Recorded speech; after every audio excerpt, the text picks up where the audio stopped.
Just before we begin questions, I would like to invite everyone who has lost a loved one to please join me here at the lectern.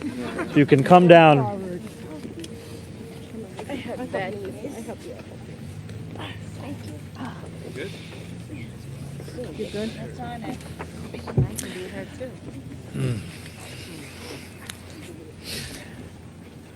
I want to make clear to New Yorkers that we are not speaking in the abstract.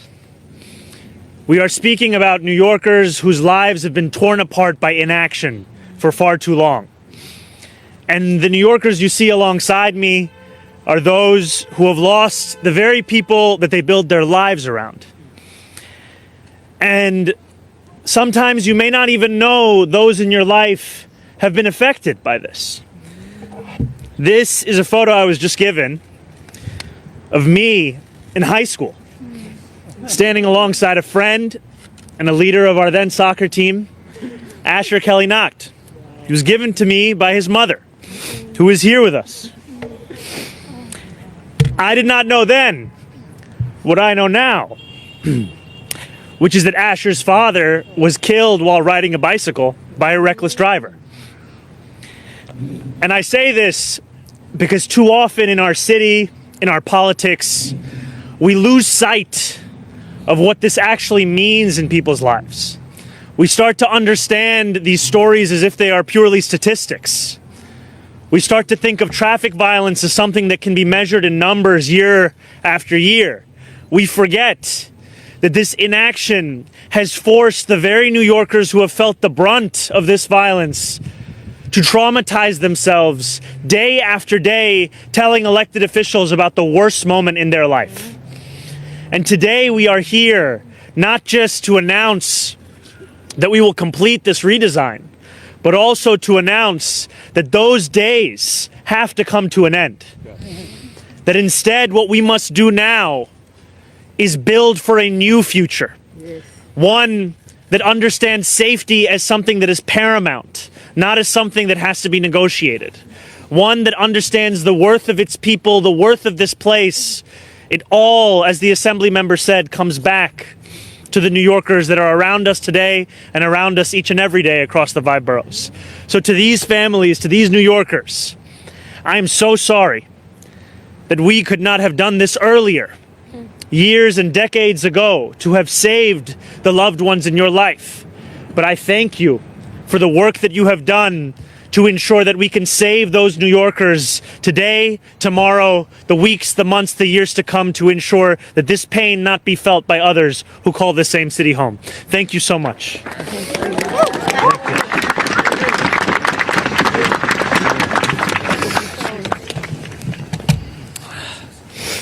Thank you. We can begin. Mr. Mayor, I don't know if you remember, during the campaign, one of the local newspapers said electing you would be electing de Blasio on steroids. This plan, however, is obviously the de Blasio plan, and some people who are standing with you today are also calling for the steroids part. Bike lanes on Driggs and the parallel streets to the K Bridge, low traffic neighborhood to end the rat running. So what do you do for an encore on this one? Well, I think I would make clear that today is not, and Commissioner, you could please feel free to join me here.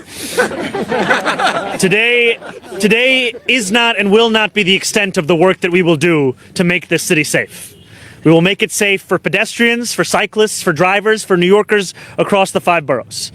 And I say that as someone who has at different points in my life been different one of those things. And too often I have felt that my safety is in question depending on what street that I'm on. I live on 35th Street in Astoria. I would bike to 32nd and 24th Avenue. I had 2 options. And I would always take the option, not the one that was most convenient, but the one that was safest. That kind of decision making has to come to an end. And I'm excited, frankly, in having our commissioner here alongside me. Because when I was interviewing him, we did not simply ask him about fulfilling that which has already been put forward. We asked him, what will it take to make this city the envy of the world when it comes to our streetscape and our public transit? These are the questions that we are asking, and soon we will have the answers to those questions to deliver on that. Thank you to Streets Blog. On topic. Oh, on topic? Do you have any more on topic questions at the beginning? Yeah, Josie, go ahead. Hey, Josie. Wondering, you said, I think this would start in spring. Do you have an actual date or month that this will start? And then It's really dependent on our partner, Mother Nature. So we basically need the temperatures to get above a certain level, and we need dry conditions. Hopefully that's late April. Usually it's May, but it's as soon as we can, basically. But it just has to be physically doable. And I will just say, as someone who has been on the other side of DOT for many years, we actually mean this. And the point of announcing this today is also to ensure that we do the legwork necessary so that when the weather is amenable to this construction, we are able to hit the ground running. This means that the policy designs that need to be finalized can start to be commenced at DOT. This also means that we can notify the community board in advance of that construction taking place. I know you had another question. question. I know you said in a statement earlier today that you had been briefed on the situation with Maduro in Venezuela and soon to be New York. Were you briefed by the president? Have you spoken to the president about this matter? I was briefed by my first deputy mayor, my chief of staff, my chief counsel, the police commissioner, as well as other members of my team. I called the president and spoke with him directly to register my opposition to this act and to make clear that it was an opposition based on being opposed to a pursuit of regime change, to the violation of federal and international law, and a desire to see that be consistent each and every day. Of Congress. I registered my opposition, I made it clear, and we left it at that. I wanted to get your response to reporting from Ken Lipinski, and you said that in your second executive order, your restructuring of your office indicates that you're not going to meet with Commissioner Pitch every day, that she was going to report to a deputy mayor, and that sort of suggested that you had downgraded her. Can you speak to that restructuring at all and the clarity there? You know, I'm in constant communication with Commissioner Tisch, whether it be today or any other day. And the commissioner within the structure of our city hall will be reporting to our first deputy mayor, Dean Foulahan. That, however, does not preclude conversations from taking place with me. And at the heart of that is because of the fact that public safety is the cornerstone of our affordability agenda. And today is also an announcement of that public safety and delivering it to New Yorkers. Downgrade, yes or no? That was just a reflection of the structure of City Hall. Thank you. On the conversation with Trump, are you worried at all that registering that opposition is going to change the relationship that you have with him? And also, have you gotten any information about them bringing him into New York today or in the coming days? My administration will continue to monitor the developments in this situation and will also be sure to share anything relevant with New Yorkers. And the president and I have always been honest and direct with each other about places of disagreement. I was honest and direct in the Oval Office. I will be honest and direct in the phone conversations we have. And New Yorkers have elected me to be honest and direct, and always to do so with the understanding that my job is to deliver for the people who call this city home, and my job is to keep them safe and to ensure that they can actually afford to keep calling this city home. Over here. So, Zohran. How's it going, sir? Hey, good to see you, man. So we've been saying this a lot for years, that it's not enough to do one intersection, right? I think I've heard you say that countless times. And now you're in a position to actually do that. So, about universal daylighting. You have the power now to simply do it. We don't need a council bill. So, will you promise the people of New York and the people of this coalition that this is something we can actually do, every intersection? We are going to be pursuing every single safety measure that can deliver that for New Yorkers. And I am telling you that when I selected my commissioner, we spoke about what actual safety means. When I was elected to the assembly, before I took office, I saw what inaction looked like. When organized with fellow elected officials. We sent a letter to DOT asking for physical infrastructure improvements to be made on the Crescent Street bike lane. I was told we could not expect that to take place. Soon after, Alfredo Cabrera Liconia was killed at one of those exact intersections. And the point that we had made in a letter was then a point that was made to New Yorkers, which is that we need to actually keep people safe and that infrastructure does so. And I saw in my own district, too often daylighting is something that is delivered after someone is killed. We cannot allow for the story that happened to Dolma to happen again and again in order to see daylighting on an intersection. And so that is the work that we are going to be doing with my commissioner, not just in thinking about one specific proposal, but frankly, how can we extend this to the work that we do across the city? Thank you, my brother. You could talk to the Venezuelan New Yorkers who came here to flee the regime, and then secondly, are you concerned with Maduro being housed here at MDC? There are tens of thousands of Venezuelans who call this city home. Their safety is critically important to me, as is the safety of each and every New Yorker. And my job is to deliver for them. And we are also going to be making clear that if they are in need of assistance at this time, how they can interact with city government so that we can meet those needs, both in the immediate and the medium term.